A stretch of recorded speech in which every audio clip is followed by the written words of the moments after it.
Your financial life basically breaks down to 3 values, each having an infinite level between them.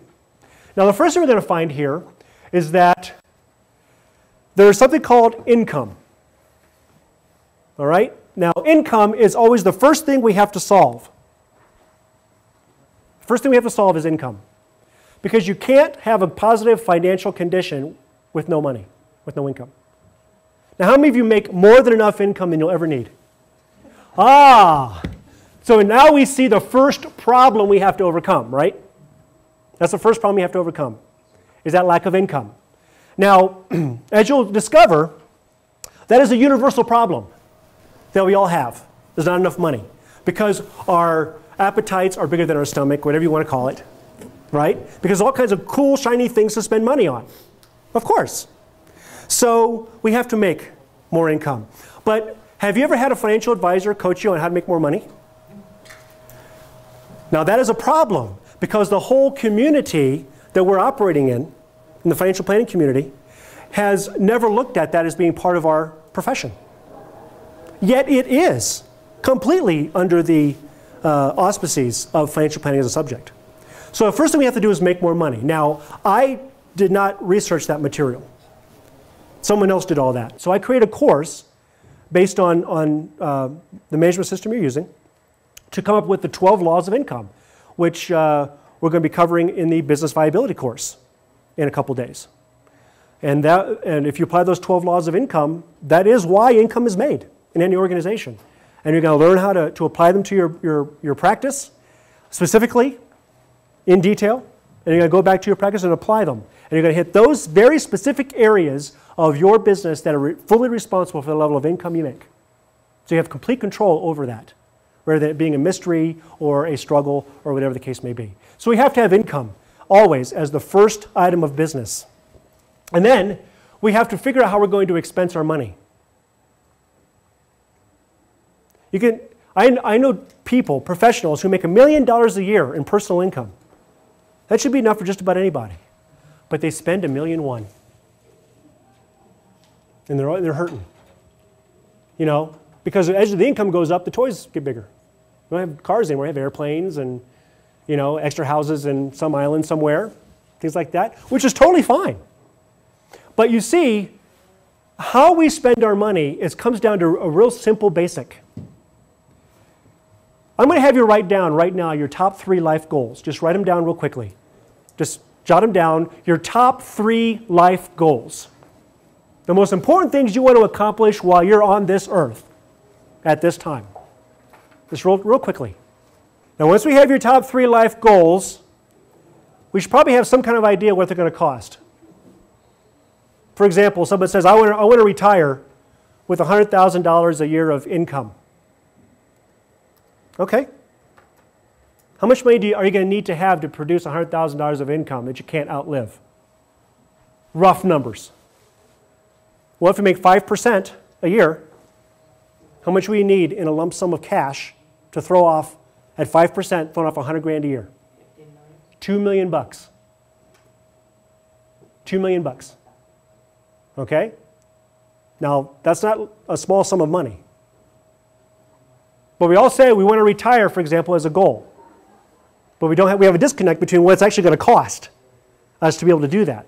So the reason I bring that up is if you take a look at your top 3 life goals, I want you to ask yourself, is that where the majority of your money is being expensed?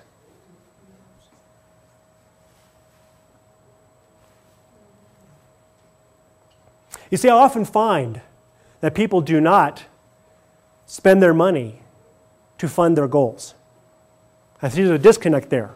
And it's one of 2 reasons. Either one, they aren't really goals. They're dreams, wishes, something that'd be nice to have. But we have more immediate goals, like how we look, or what we drive, or where our kids go to school, or things like that. Okay? And that's totally fine. I have no problem with that. But the whole idea of financial planning is aligning your expenditures with your life goals. If you just do that, you've gotten the basic product of financial planning. So the whole purpose of this course is to get you to really set in crystal clear vision what your goals really are and what's actually going to cost you to achieve them. So you have a realistic point of view of what we have to expense out of our income, our day-to-day routine to fund those goals. I mean, I have to ask you a question. How many of you want to be debt-free? Good. How many of you want to be able to derive an income independent of your private practice? Okay? The only way you're going to be able to do that is to buy it. In other words, to take a significant portion of your income every year and put it away. How much? We're going to talk about this. I'll give you one figure. A couple others we'll take later. Take your age, multiply it by 1, and then multiply that or add 0.5 onto that. So take 1.5 times your age. So you're 50 years old, you should be saving at least 75 grand a year. If you're 40, 60 grand a year. That's minimum. Because you see, because you're in a body, you have a finite lifespan. So you have a time limit on how much you need to save to achieve an income goal. Businesses can go on forever if they're turned over, but bodies can't. And financial planning has the restriction of dealing with a lifespan. Okay? So if you want to buy a $500,000 house in 10 years, how much do you need to save a year? 50 grand. 50 grand a year for 10 years, $500,000, go buy your house if you don't want to use a mortgage. You get the idea? It's that simple. It's not any harder than that. See, I find it interesting that people get caught up in rates of return on investments, like that's going to have some effect on your financial plan. It doesn't. It's not nearly as important as we have been conditioned to believe it is. And why have we been conditioned to believe that? Because everyone you talk to in the investment field says they can get a better return than the other person. Okay? That's nonsense. At the end of the day, here's what you need to know about your financial future in investments and so on and so forth. On one hand, you're going to have inflation and taxes take away the value of your spending money. On the other hand, you're going to have to create a pool of assets that does what? Keeps pace with inflation and taxes. And if you do that, regardless of the rates of return, you win. Do you see? Because how many of you believe that the rates of inflation being told to you by government statistics are truthful statistics? I tend to be a little critical of that. You see? And taxes, where do you think taxes are going to be going forward? Up or down as far as rates? Up. Absolutely up. And unless you plan on making a lot less income than you're making now throughout your retirement, does anybody have that goal? I want less income in retirement than I have now? No one has ever raised their hand. Yet, the tax advice being promoted is based on the fact that you're going to have a lower income.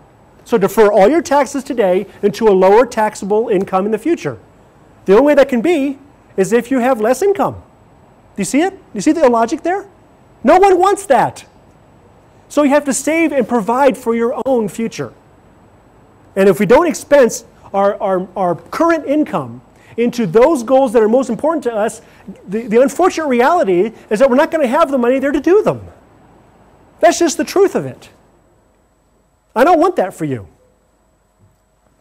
So we have to be intelligent about how we spend our money and how we navigate the investment world and the tax world and the risk world, which brings us to our next point, so that we don't have to deal with these things. The third one is protection. Did you know that as a private practice owner, there are 87 specific risks you face every day, any one of which can cause an economic loss? What's a risk? A risk is something that happens that causes a loss. Now you got a million of them in your business. You have a rogue employee, a patient that sues you, you have a regulatory risk, risk of tax audits, risk of a Medicare audit for some of you. Get the idea. They go on and on. But let's take it out of the practice for a minute and look in your household. You got the risk of dying too soon, living too long, having health issues, Okay? How about something, maybe one of your kids does something, creating some liability for you? How about investing your money? There's a lot of risk in there. And you're going to find out at the end of this course that you're all taking way more risk than you probably would be taking if you knew all about those 87 different risks and how they affect you. Every one of you. The truth of the matter is, if you've experienced any kind of loss at all, here's what happened. You had a predictable risk that was not provided for. That's what happened. Stock market risk, I mean, look at stock market risk, for example. Statistically, 1 out of every 4 years is going to be a negative year in the stock market. Just know that. So we have all retirement plans being built up over a certain period of time, knowing that 1 out of every 4 years we're going to get punched in the mouth. How many of you love that idea? And yet, where do we invest our money? Because that's the advice we're getting, and that's what everybody does. Okay? So we have different approaches to that, because there's no reason for the market to crash and you to have any attention on it at all. That's abnormal. Do you see? Because where should your attention be? Living your life. Killing it in your business. Spending time with your kids. Seeing the world. Doing what it is you want to do. Not freaking out because the market crashed 40%. How many of you know a professional who was about age 55, 60, in that range, in 2002, 2003, who was like, that's it, I'm going to retire? You know anybody like that? We all do, don't we? What happened? What happened? They're back to work, aren't they? Because here's what happened. They had their net worth wrapped up in basically 3 elements. Real estate, their business, their practice, and their retirement plan, which was heavily invested in the markets. All of a sudden we have a predictable, manufactured crash. Nothing happens by accident in the world of economics. Crash. And now this person saw half their net worth wiped out like that. But who could have predicted it?